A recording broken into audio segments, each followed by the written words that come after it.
नहीं, आप जब दिया आखिरी में फड़फड़ाता है तो ये फड़फड़ा रहे हैं, इसीलिए होर्डिंग लगवा रहे हैं। लेकिन मैं धन्यवाद देता हूं कि सौहार्द में जयते के लिए जो सुप्रीम कोर्ट ने फैसला लिया उसके लिए बहुत धन्यवाद। और सुप्रीम कोर्ट को स्वयं संज्ञान में चीजें ले लेनी चाहिए उत्तर प्रदेश की कुछ गतिविधियों पर। सत्र शुरू होने वाला है सर। अखिलेश जी दोनों डिप्टी सीएम नहीं गए। एक तो मुख्यमंत्री के कार्यक्रम में आज नहीं गए, कल उनके जो बैठक थी उसमें नहीं गए, और ये दिल्ली तक। क्यों तुम्हें समझ में नहीं आता? मैंने कहा दिल्ली के वाईफाई के ये सब पासवर्ड हैं। अखिलेश जी गैर मान्यता प्राप्त मदरसों के लिए हैं? आदेश जारी हुआ है कि उसको बंद। क्या चीज? ए रुक जाओ भाई, उधर सुन लेने दो, बड़े पत्रकार हैं। किसका?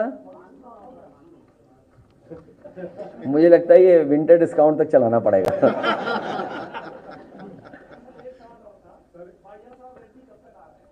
कहाँ? छोड़िए इन बातों, क्या रखा है। देखिए, समाजवादियों का सिद्धांत हमेशा रहा है कि जहां अन्याय होगा उसके साथ खड़े होंगे। अगर उन्होंने ये बुलाया और कहा कि बड़े पैमाने पे उनके कार्यकर्ताओं की जान ली गई है और यूपी की तरह बुलडोजर वहां चल रहा है, तो इस बुलडोजर संस्कृति के खिलाफ हैं। जो कोर्ट है, हमारी संस्थाएं हैं, उन पे हमें अंतर्गतवा तो भरोसा करना ही पड़ेगा। तो इस तरह की जो राजनीति है बदले की, तो इसका अंत नहीं है। मान लीजिए यहाँ बुलडोजर चलाए, यहाँ फेक इनकाउंटर्स हुए, हमने आपने देखा लाइव हत्या हुई, सोचिए आप, लाइव क्या मर्डर हुआ, तो क्या अंत है इसका? इसीलिए मैंने आपसे कहा कि मैंने उदाहरण दिया कि अगर पहला जो फेक इनकाउंटर हुआ था, अगर सरकार उसी समय कार्रवाई करती, वो आज भी जिम इंस्पेक्टर विकलांग है, सरकार ने कोई मदद नहीं की उसकी,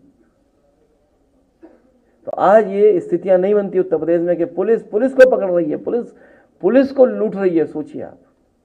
और हमसे बेहतर आप जानते होंगे, हम तो जा ही नहीं पाते किसी कार्यालय या मंत्री से उठने बैठने।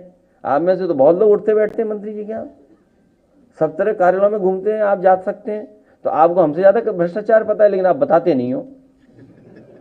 नहीं पता है आपको, ऐसा नहीं है कि आपको नहीं पता है, आपको सबको पता है, और आपको अपने विभाग का भी पता है। सबसे बड़ी बात यह है।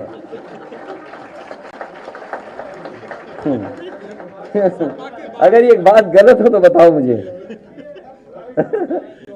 नहीं, आप ही लोग कोई बता रहा था ना, इसलिए मैं बता।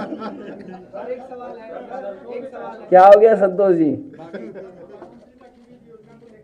किसको? योजना को लेकर के कहा कि हमको सेना को नौजवान बना रहे, संपन्न कर रहे हैं, लेकिन जो लोगों ने घोटाला किया वही इस पर सवाल करेगा। नहीं, अग्निवीर व्यवस्था को समाजवादी पार्टी कभी स्वीकार नहीं कर सकती है।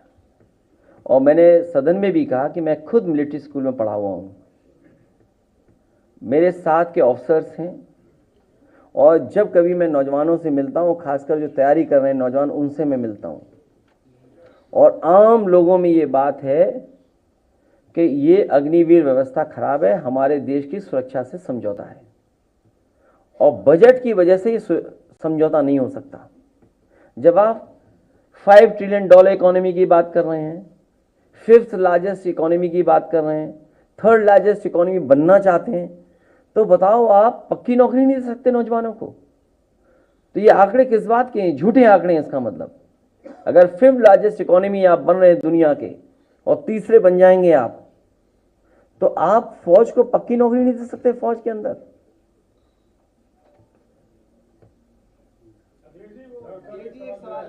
लोकसभा चुनाव के बाद जिस तरह से बीजेपी की सीट कम हुए हैं, तब उनको जो है लगा कि भ्रष्टाचार के जीरो टॉलरेंस को स्टार्ट करना चाहिए, क्या ऐसा लगता है क्या? मेरे से ज्यादा आप जानते हो कितने परेशान है भाजपा के लोग, उन्हें समझ में नहीं आ रहा कि क्या मुद्दा उठाएं। शासन आदेश जारी हुआ है कि गैर मान्यता प्राप्त मदरसों को बंद किया जाएगा, इससे लाखों बच्चे प्रभावित हो रहे हैं। गांव में जो मकतब था वो बंद किया जा रहा है, और मदरसों से हिंदू बच्चों को निकालने का भी शासन आदेश जारी हुआ है। मदरसों में पढ़ाई अच्छी हो और अपने जो उनका बोर्ड है उसके हिसाब से जो उनकी व्यवस्था थी उस पर सरकार को बहुत ज़्यादा हस्तक्षेप नहीं करना चाहिए। और सरकार इसलिए हस्तक्षेप कर रही है मदरसों पे क्योंकि उन्हें वोट का और परसेप्शन बनाना है। समाजवादी लोग आएंगे तो मदरसों को मॉडर्नाइज करने का काम और उनको सुविधा देने का काम होगा पढ़ाई को लेकर के।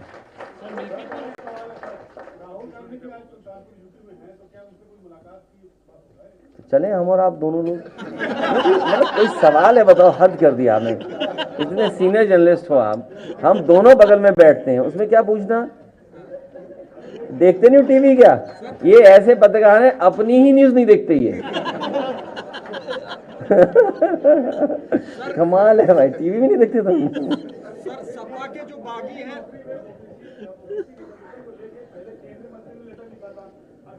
देखिए ये जो नए, इसीलिए जरूरी था ये संविधान मान स्तंभ, क्योंकि ये हमें जो हमारे पिछड़े लोग हैं जिनको अधिकार नहीं मिल रहा है या जो गैर बराबरी की लड़ाई है, जो संपन्न बनाने का आंदोलन रहा, तो ये गैर बराबरी बढ़ रही है और संपन्न लोग नहीं हो पा रहे हैं, तो उस लड़ाई को और मजबूत बनाना है हम लोगों को। वो इसलिए लिख रहे हैं कि वो दोनों पाले में रहना चाहते हैं कि यहां भी बदनाम ना हो, ये भी बात चलती रहे। और आरक्षण की जो मूल भावना थी उससे खिलवाड़ हुई है, मूल भावना से। अब कंपटीशन खत्म कर दिया इस बीजेपी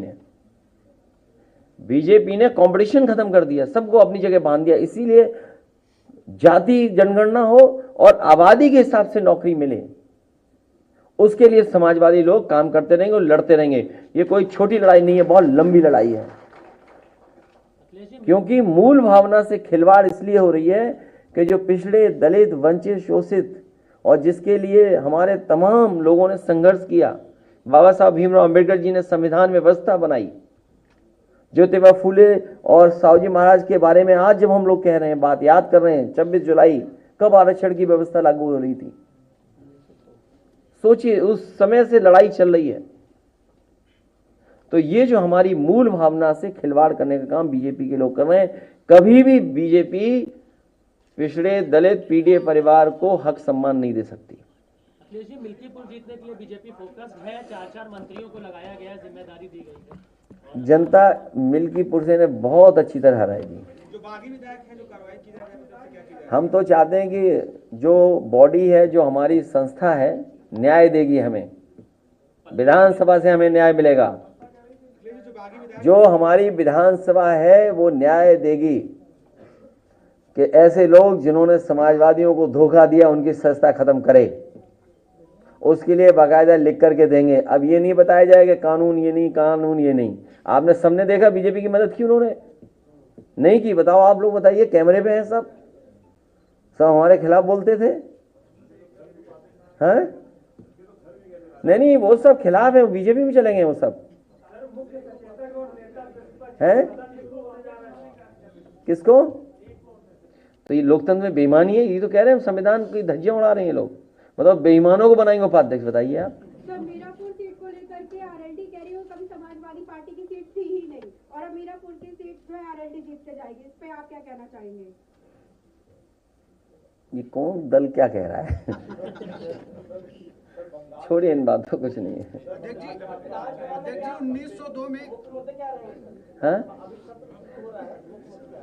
मुख्य मुद्दे वही हैं जो लोकसभा में आपको दिखाई दे रहे हैं। अध्यक्ष जी 1902 इसलिए एक बार फिर पिछड़ों को 1902 में 50% आरक्षण मिला था, अभी कब तक पिछड़ों को उनका पूरा हिस्सा मिलेगा आजादी के बाद? मैंने अपने पत्रकार साथियों से भी कहा कि जो आरक्षण की मूल भावना थी उससे खिलवाड़ भारतीय जनता पार्टी कर रही है और वो लगातार इस प्रयास में रहती है कि आरक्षण न देना पड़े उन्हें। और अभी सुनने में आ रहा है कि कुछ जगह जिस तरीके से पहले चुनाव में इन्होंने किया कि कौन अधिकारी कहाँ पोस्ट होगा, कौन कहाँ रहेगा, पुलिस का कर्मचारी कौन रहेगा, पुलिस का सिपाही कौन रहेगा, वो तैयारी कर रहे हैं। और ये तभी संभव हो रहा है क्योंकि उन्होंने आरक्षण के साथ खिलवाड़ की है। बड़ी लड़ाई है,